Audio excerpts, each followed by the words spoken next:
রহমতুল্লাহ আলহামদুলিল্লাহি ওয়া কাফা ওয়া সালামুন আলা ইবাদিহিল্লাযীনা ইসতাফা আম্মা বা'দ ফাআউযু বিল্লাহি মিনাশ শাইতানির রাজীম বিসমিল্লাহির রহমানির রহিম লা তাসরিবা আলাইকুমুল ইয়াওম ইয়াগফিরুল্লাহু লাকুম ওয়া হুয়া আরহামুর রাহিমিন সাদাকাল্লাহুল আযীম।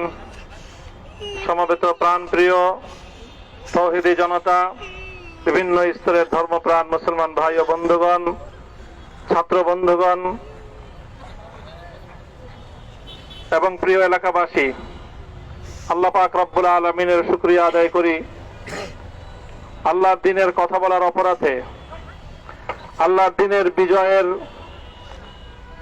ঝান্ডা এবং কেতন উড্ডীন করার প্রত্যয় ব্যক্ত করার অপরাধে আল্লাহর জমিনে আল্লাহর দ্বীন প্রতিষ্ঠার আন্দোলনের অপরাধে আমরা অনেক ভাই কারারুদ্ধ হয়েছিলাম। পর্যায়ক্রমে সকলেই আলহামদুলিল্লাহ জিন্দানখানার লৌহ প্রাচীর ভেদ করে মুক্ত জীবনে ফিরে এসেছেন। সর্বশেষ আজ আমার মুক্তির মধ্য দিয়ে 2021 সালে হেফাজতে ইসলাম বাংলাদেশ এবং এদেশের আলেম সমাজের উপর ইতিহাসের অন্যতম এক গভীর ষড়যন্ত্র এবং চক্রান্ত নির্যাতনের যে স্টিমরোলার পরিচালনা করা হয়েছিল, তার আজকে একটি প্রাথমিক অধ্যায়ের পরিসমাপ্তি ঘটল। আমরা স্পষ্ট ভাষায় বলতে চাই, আমাদের উপর জুলুম করা হয়েছে, আমরা নির্যাতিত, অন্যায়ভাবে আমাদেরকে কারারুদ্ধ করা হয়েছে, বুলেটের আঘাতে আমাদের ভাইদেরকে হত্যা করা হয়েছে। আমরা যখন আমাদের সন্তানদের লাশ এবং তাদের রক্তমাখা বুলেট বিদ্ধ সেই মরদেহকে সামনে রেখে আমরা যখন আমাদের ন্যূনতম প্রতিবাদটুকু উচ্চারণ করতে গিয়েছি, তখন আমাদেরকে কারারুদ্ধ করা হয়েছে, আমাদেরকে নানাভাবে নিষ্পেষণ করা হয়েছে, আমাদেরকে জনগণ থেকে বিচ্ছিন্ন করার সব ধরনের অপচেষ্টা চালানো হয়েছে। আমি আজ এই মুহূর্তে আমার এই মুক্তি উপলক্ষে আমি বলতে চাই, আমাদের উপর জুলুম করা হয়েছে, এটাকে আমরা সহ্য করে নিলাম। আমাদের ভাইদেরকে হত্যা করা হয়েছে, সেটাও সহ্য করে নিলাম। আমরা আমার সন্তানের লাশ কাঁধে তুলে নিয়েছি, সেটাকেও আমি হাসি মুখে বরণ করে নিলাম। আমাদেরকে অপমান এবং লাঞ্ছনার সব ধরনের ষড়যন্ত্রের সম্মুখীন হতে হয়েছে, সেটাও আমরা হাসি মুখে বরণ করে নিয়েছি। কিন্তু আল্লাহর জমিনে আল্লাহ এবং তার রাসূলের কোন সম্মান এক মুহূর্তের জন্য আমরা বরদাস্ত করে নেব না। আমরা আমাদের সর্বোচ্চ ত্যাগ এবং কোরবানি স্বীকার করতে প্রস্তুত রয়েছি, জীবন দিতে প্রস্তুত রয়েছি। আল্লাহর জমিনে আল্লাহর দ্বীনের ঝান্ডা সমুন্নত করেই আমাদের যাত্রা থামবে ইনশাআল্লাহ। হয়তো শাহাদাত, নয়তো খেলাফত ইনশাআল্লাহ।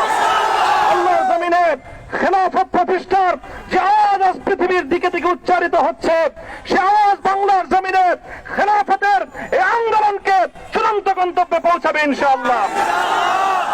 আমি বাংলাদেশের আলেম সমাজ, হেফাজতে ইসলাম বাংলাদেশ সহ বাংলাদেশ খেলাফত মজলিস সহ সকল ভ্রাতৃপ্রতিম সংগঠন, সকল ধর্মপ্রাণ, ইসলামপন্থী বিভিন্ন ছোটখাটো মতভেদ, মতবিরোধ, মত পার্থক্যের ঊর্ধ্বে উঠে যারা এলাহে কালিমাতুল্লাহর এই এক বাণীতে বিশ্বাসী, আল্লাহর জমিনে আল্লাহর দ্বীন কায়েম করতে চাই, আমাদের তাআলাউ ইলা কালিমাতিন সাওয়াইন বাইনানা ওয়া বাইনাকুম এই এক মন্ত্রে উজ্জীবিত হয়ে আল্লাহর দ্বীনের ঝান্ডা সমুন্নত করবার এই আন্দোলন এবং সংগ্রামে আমি নিজেকে উৎসর্গ করার ঘোষণা করছি।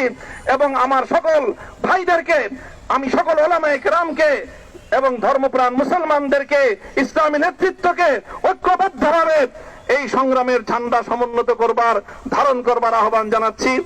এবং আপনাদের সকলকে আবার শুকরিয়া জ্ঞাপন করছি যে আজকে আপনারা এভাবে আমাকে উৎসাহিত করেছেন, উজ্জীবিত করেছেন।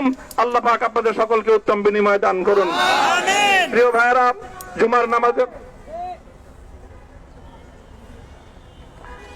জুমার নামাজের একেবারে ঠিক আগ মুহূর্ত, এখন সব মসজিদগুলোতে জুমার প্রস্তুতি চলছে। আমরা এখন এখানে খুব সংক্ষিপ্ত দোয়ার মাধ্যমে আমাদের আজকের এই প্রোগ্রামের সমাপ্তি ঘোষণা করব। এরপরে ইনশাআল্লাহ প্রত্যেকে সুশৃঙ্খল ভাবে যার যার জায়গা মতো বা আশেপাশের মসজিদগুলোতে গিয়ে আপনারা জুমার নামাজ আদায় করবেন। আমি আবারও বলছি, আমি আমার আলোচনার শুরুতে কোরআনে পাকের সেই আয়াতটুকু তেলাওয়াত করেছিলাম, হযরত ইউসুফ আলাইহিস সালাতু ওয়াস সালাম কারামুক্তি এবং প্রকৃত যারা অন্যায়কারী ছিল সেই অন্যায়কারীদের স্বরূপ ওনার সামনে উন্মোচিত হয়ে যাওয়ার পর, জাতির সামনে তাদের স্বরূপ উন্মোচিত হয়ে যাওয়ার পর তিনি যে কথা বলেছিলেন, আমিও নবী ইউসুফ আলাইহিস সালাতু ওয়াস সালামের অনুসারী হিসাবে তার সুরে সুর মিলিয়ে কণ্ঠে কণ্ঠ মিলিয়ে কথাই বলতে চাই, লা তাসরিবা আলাইকুমুল ইয়াউম, ব্যক্তিগত আক্রোশের প্রতিশোধ আমরা কারো কাছ থেকে গ্রহণ করব না। সকলকে আহ্বান জানাই, মাদ্রাসা, স্কুল, কলেজ, ভার্সিটি কোন শিক্ষা ব্যবস্থার ছাত্রদের মধ্যে বিভেদ করার নীতিতে মামুনুল হক বিশ্বাস করে না। আসো, স্কুলের ছাত্র আসো, আমার মাদ্রাসার ছাত্র পাশে দাঁড়াও, কলেজ থেকে আসো, ভার্সিটি থেকে আসো, তোমরা হাতে হাত মিলাও, ইনশাআল্লাহ দেশের স্বাধীনতা অক্ষুণ্ণ থাকবে। এদেশের ইসলাম এবং হাজার বছরের যে সাধনা সংগ্রাম, সেই সংগ্রাম বিজয়ী হবে ইনশাআল্লাহ। এই জনপদ ইসলাম এবং মুসলমানদের জন্য হাজার বছর ধরে এখানে কালেমার ঝান্ডা সমুন্নত করবার জন্য আমাদের পূর্বপুরুষরা যে সংগ্রাম করে গেছেন, সেই সংগ্রামকেই আমাদের কাঙ্ক্ষিত গন্তব্যে পৌঁছানোর জন্যই আমরণ এক সাধনায় আত্মনিয়োগ করতে হবে। সেই আহ্বান আমি সকলের প্রতি ব্যক্ত করছি। ওয়া আখিরু দাওয়ানা আলহামদুলিল্লাহি রাব্বিল আলামিন।